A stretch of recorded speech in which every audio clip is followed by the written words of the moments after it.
ಸಚಿವ K J George ಅವರ ಈ ಹೇಳಿಕೆಗೆ ವಿಪಕ್ಷ ನಾಯಕ ಆರ್ ಅಶೋಕ್ ಕಿಡಿಕಾರಿದ್ದಾರೆ.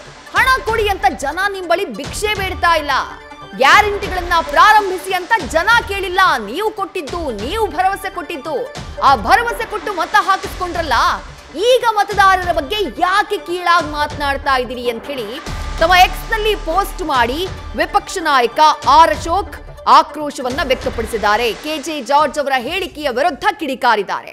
ಗೃಹಲಕ್ಷ್ಮಿ ಅನ್ನಭಾಗ್ಯ ಹಣ ತಿಂಗಳ ಸಂಬಳ ಅಲ್ವಲ್ಲ ಅಂತ ಹೇಳ್ತಾ ಇದ್ದೀರಲ್ವಾ, ಇದೇನಾ ನೀವು ಮತದಾರರಿಗೆ ಕೊಡುವಂತಹ ಗೌರವ? ಗೃಹಲಕ್ಷ್ಮಿ ಹಣ ಕೊಡಿ, ಅನ್ನಭಾಗ್ಯದ ಹಣ ಕೊಡಿ ಅಂತ ಮತದಾರರೇನು ನಿಮ್ಮ ಬಳಿ ಭಿಕ್ಷೆ ಬೇಡ್ತಾ ಇಲ್ಲ.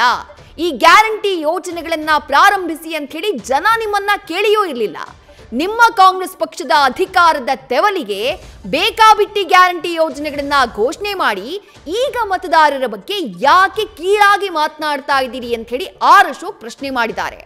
ನಿಮ್ಮ ಕೈಲಾಗದೇ ಇದ್ರೆ ಬಿಟ್ಬಿಡಿ, ನಿಮ್ ಕೈಲಾದ್ರೆ ಕೊಟ್ಟ ಮಾತಿನಂತೆ ಗ್ಯಾರಂಟಿ ಯೋಜನೆಗಳನ್ನ ಜಾರಿ ಮಾಡಿ, ಕೈಲಾಗದೇ ಇದ್ರೆ ಬಿಟ್ಬಿಡಿ.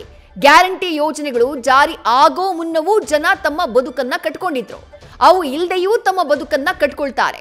ಕಾಂಗ್ರೆಸ್ ಕೋಳಿ ಕೂಗಿದ್ರೆ ಕರ್ನಾಟಕದಲ್ಲಿ ಬೆಳಕು ಹರಿಯುತ್ತೆ ಅನ್ನುವಂತಹ ದುಸ್ಥಿತಿಗೆ ಕನ್ನಡಿಗರು ಬಂದಿಲ್ಲ. ಕನ್ನಡಿಗರ ಸ್ವಾಭಿಮಾನವನ್ನ ಕೆಣಕಬೇಡಿ. ಈಗಾಗಲೇ ದೇಶಾದ್ಯಂತ ಕಾಂಗ್ರೆಸ್ ಪಕ್ಷ ಅಡ್ರೆಸ್ ಇಲ್ಲದಂತಾಗಿದೆ. ಕನ್ನಡಿಗರ ಸ್ವಾಭಿಮಾನಕ್ಕೆ ಪೆಟ್ಟು ಬಿದ್ದರೆ ಕರ್ನಾಟಕದಲ್ಲೂ ಕಾಂಗ್ರೆಸ್ ಪಕ್ಷ ನಿರ್ನಾಮ ಆಗೋದು ಗ್ಯಾರಂಟಿ ಅಂತ ಹೇಳಿ ಟ್ವೀಟ್ ಮಾಡಿ ಆಕ್ರೋಶವನ್ನ ವ್ಯಕ್ತಪಡಿಸಿದ್ದಾರೆ ವಿಪಕ್ಷ ನಾಯಕ ಆರ್ ಅಶೋಕ್. ನ್ಯೂಸ್ ಫಸ್ಟ್ ನಿರ್ಭೀತಿಯಿಂದ ನಿಮ್ಮ ಪರವಾಗಿ.